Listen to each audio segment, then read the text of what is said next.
Hello everyone! Good morning! Pupunta kami ni Papa sa bangko kasi magbabayad kami ng aking bills. Pero bago ang lahat, mag-subscribe muna kayo sa aming channel. Lorna Nestor Couples Canada.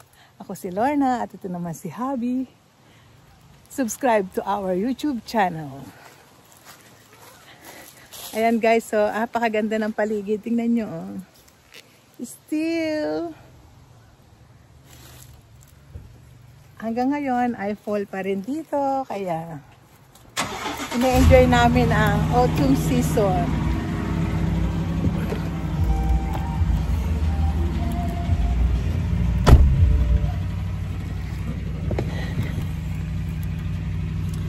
Kahit kami ay ni Hubby ay walang work, ayan, may nakukuha naman kami sa government. And thank you Lord dahil meron dito din natawag na employment insurance. Yun ang benefits namin dito sa Canada. Kaya masarap ang buhay sa Canada na mahirap. Siyempre, kailangan mong magtrabaho dahil maraming bayarin.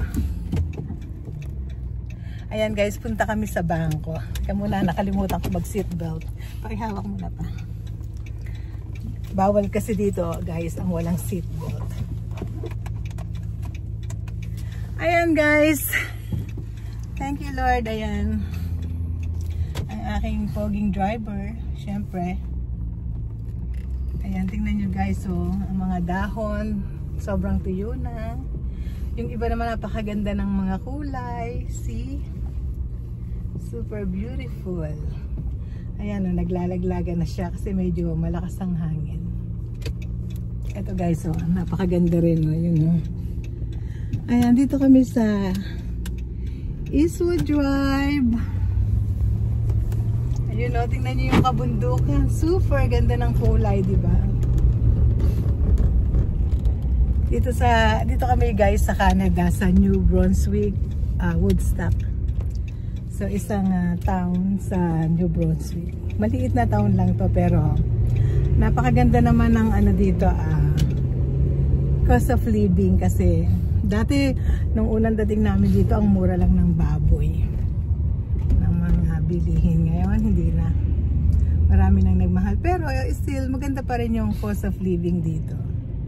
Ayan guys, nandito kami sa stoplight. Syempre wait natin na mag green para stop lang kami dito. Ayan, wait natin yung turn namin. Ayan,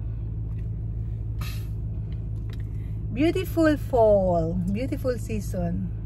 For me this is my favorite season, although sometimes may mga allergy ako kasi ewan ko ba bakit kapag ganitong season nagkakaroon ako ng allergy sa aking lalamunan.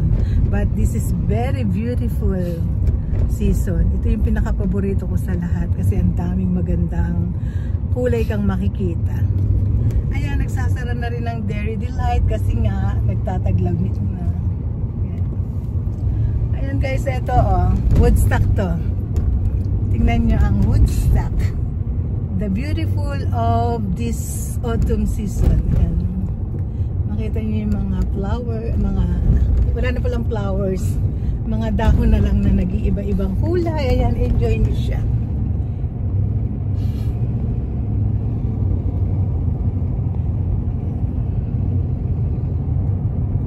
Yung iba naman wala na talagang mga dahon, as in tuyo na, babalik na lang siya sa spring.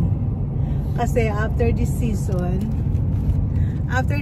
kasi susunod na ay winter, which is ayoko talaga niyan. Dati nung unang dating ko dito napakaganda ng season na to, pero ngayon ayoko na kasi natakot na ako sa snow. Pero maganda siya. Ayan guys, ang dami oh. You know guys, ang gaganda ng mga dahon oh. Ayan, tinan niyo yung mga bahay dito. Siyempre, ang bubungan niya hindi pwedeng malapad. Para pagdating ng snow, hindi siya naka-stack sa taas. Ayan, oh. Ayan. Ito ang buhay namin sa Canada, ang aming couples life. Ayan, sa tuwing bago mag-end ng month or kailangan mo bayaran ng bahay. Pero enjoy nyo muna guys ang mga dahon, oh. See, beautiful season.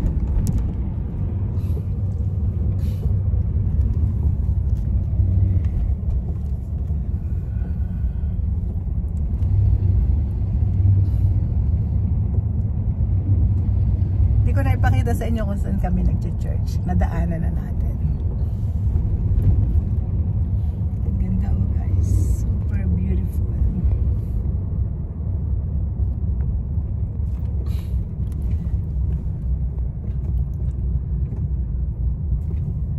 Ayan guys, yung post office. Pupunta si Papa.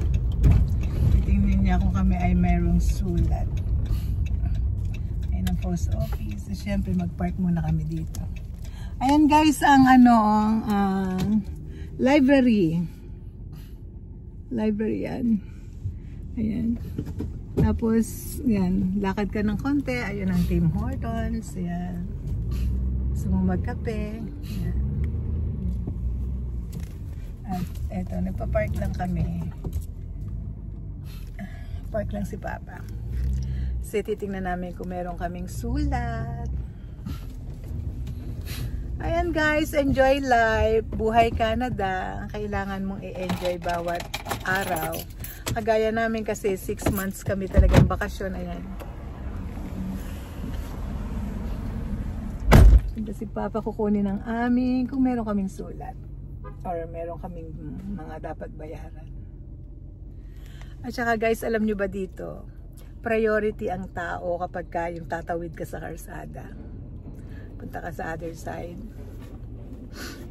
Titigil talaga yung mga sasakyan. Ganito ang Canada. Priority nila lagi ang pagtawid ng tao kaysa yung pagtawid ng sasakyan. Dito yan.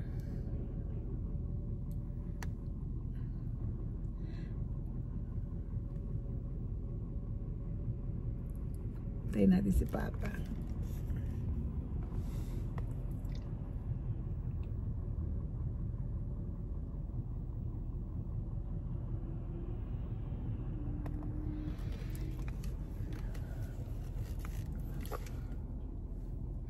Pero hindi pa ako nakapunta sa library na to, pero isang araw pa siya lang natin. Ayan na si Papa, nakakuha na ng letter. Ayan, oh, hindi siya, ayan.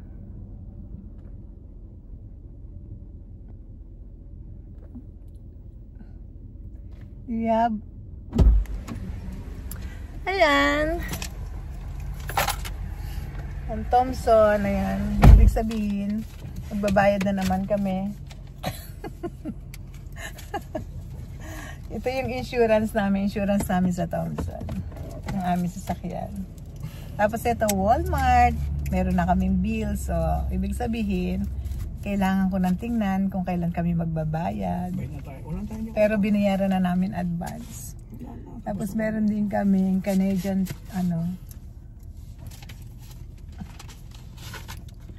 yan, chine-check niya yung kung magkano bayaran namin sa aming insurance. Monthly insurance ng aming sasakyan. Pwede mo naman siyang bayaran daw whole year, pero dahil nga hindi naman namin 96 ano nga.